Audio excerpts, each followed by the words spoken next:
The world can be a distracting place with fewer and fewer spaces to really check out and check in. Those moments where I'm alone, taking care of myself, doing my makeup, or taking a bath are so special and so needed.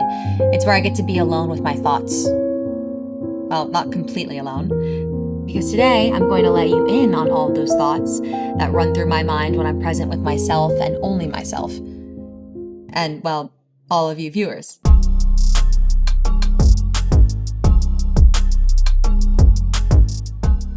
Pley Beauty came to be as of a few years ago. Started it from scratch, from the ground up. I really had to figure out what exactly I wanted to say. Pley actually kind of helped me figure out more about myself when I realized that I was going to be creating something that I wanted to see, or something that I would use, or I needed to fill a void in the beauty space, which is already so huge. I wanted it to be unique and different and expressive and colorful. I wanted something that wasn't going to break me out. And I also wanted to become Leaping Bunny certified. I didn't want to test our products on animals, which I don't know why the beauty industry ever tested on animals and why something would be so toxic that they wouldn't be able to test it on a human. That's pretty concerning to me. There were a lot of concerning things that I learned about companies while developing one that I just thought, wait, we do this? This is a thing? I mean, I guess in the last couple of years, like, we all haven't really been wearing a lot of makeup since we've been at home or we've been underneath masks. So I think we've all been thinking about skincare a lot more. And I really figured out that I need to change my diet and I need to change what I'm putting into my body. And like, I've been learning from facialists and from gynecologists and all kinds of things, but like, when you have a breakout on your skin, it is your skin communicating to you that there is an issue. I break out hormonally around my chin, and I figured out that I had a hormonal imbalance and like I needed to start taking different supplements to do that. And I know that we all have like different things that our body's trying to tell us, but if I could say anything just from what I've learned, I would say just listen to that. I didn't know that a Brazilian butt lift is what a butt whatever was called. But what I think about is the healing process, because how do you sit? How do you relax? How do you take the load off? Like, I give women so much credit that get anything done, because I'm like, that seems like the recovery process would just be horrible. And then I've seen videos, which I don't even want to see, but it's breaking down like when celebrities have disappeared.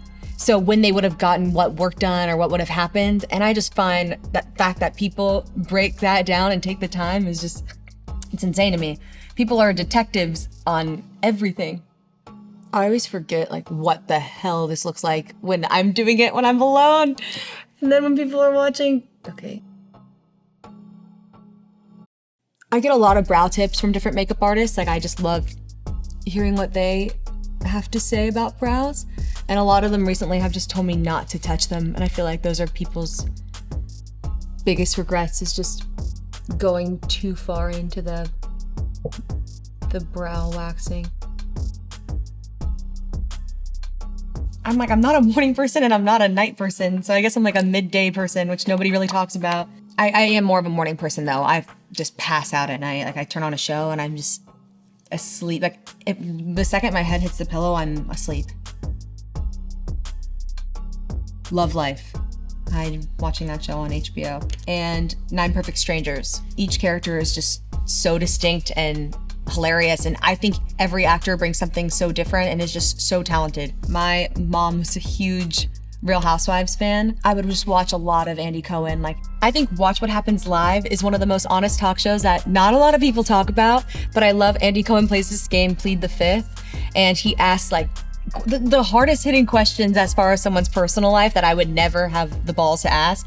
And then he also just has everyone drinking, and it's really funny to watch. Like, some people don't really want to drink, and then some celebrities are just like taking shots, and then by the end of the interview, they're feeling the alcohol and they're just opening up even more and just being so truly themselves. And I feel like Andy has this way of just making people be super honest with him. Like, I think a lot of people know him and are friends with him.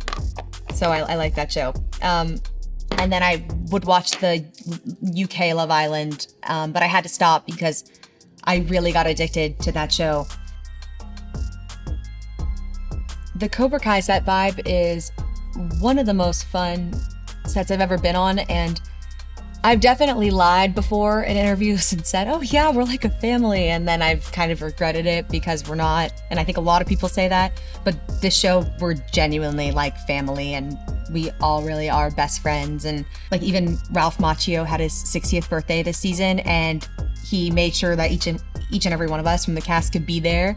And we were there with his kids and his wife. And it was just such a special time. No one really expected the show to be what it is now.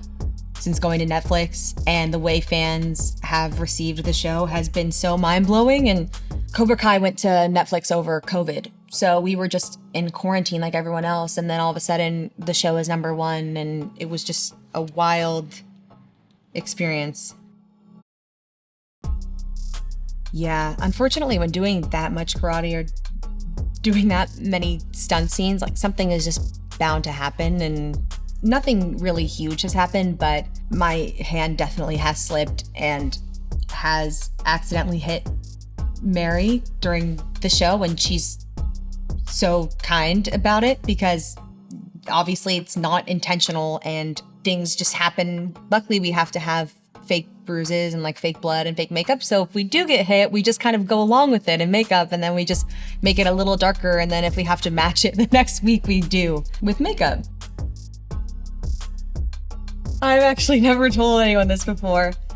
And I'm glad that you guys are accepting it because, yeah, I do wake up in the mornings and like, I like to be alone because I like to have dance parties and I like to do like some cardio, like 80s type aerobics, dancing alone. And like, I'll put on any song and then just be like, all right, for this amount of time, you can't go on your phone. Like for these next 3 songs, you have to like completely just dance your heart out and skip or like whatever the music makes you feel. And sometimes I'll end up like rolling on the floor or just like twirling around. My dog gets really excited, so I feel like he's my hype man. Like one of the most therapeutic things for me has been screaming. And so as loud as I can, but I feel like where I live, people will be really concerned. So that's like a way I also get energy out, is just by like, it's so therapeutic to just scream bloody murder. Like, especially with where the world is at right now. And like, sometimes you feel so hopeless and like there's nothing you can do. And you know, I mean, you can do what you can, and then you can also scream. This one I'm a little brighter than I want. It's just a lot with the purple eye. So you know what, let's just add this glitter lip gloss. Let's see what happens. All right, this is my look. This was my everyday makeup look that got really carried away while I was talking to you guys.